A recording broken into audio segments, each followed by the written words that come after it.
Ketika bayi atau anak Bapak Ibu menderita diare, tentunya hal-hal tadi, kecukupan cairan, pemberian oralit, meneruskan ASI dan makanan sehari-harinya perlu dilakukan.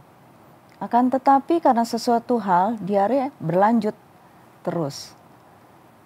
Maka bila putra-putri Bapak Ibu mengalami diare yang terus-menerus dengan jumlah yang cukup banyak, kekerapannya menjadi lebih sering, dan anak tidak mau minum, bahkan muntah yang terus-menerus, sudah diupayakan untuk memberikan oralit dengan cara memberikan sedikit demi sedikit dengan sendok, tetapi muntah masih tetap berlanjut dan diare terus terjadi, maka itu merupakan tanda-tanda buat ayah ibu untuk membawa putra-putrinya ke rumah sakit ataupun klinik yang terdekat. Dan tentunya selain dari diare ada gejala ikutan yang harus kita perhatikan. Apakah anak menjadi demam?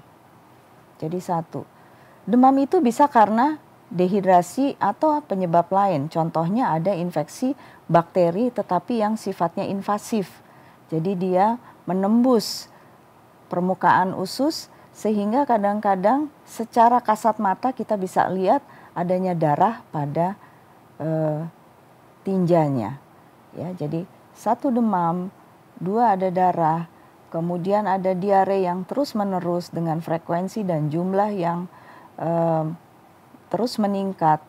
Kemudian juga ada muntah yang tidak bisa dikendalikan, dan kita takut bahwa dengan adanya diare yang profuse terus-menerus dan muntah yang semakin kerap, dehidrasinya akan semakin buruk.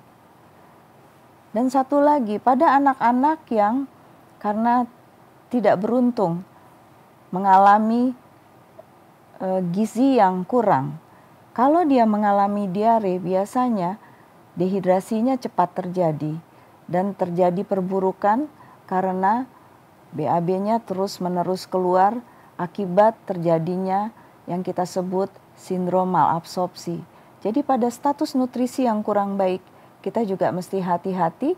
Itu salah satu tanda jika diarenya tidak membaik dalam 1-2 hari ke depan, maka putra-putri Bapak Ibu harus dibawa ke fasilitas kesehatan. Dalam hal ini puskesmas ataupun rumah sakit.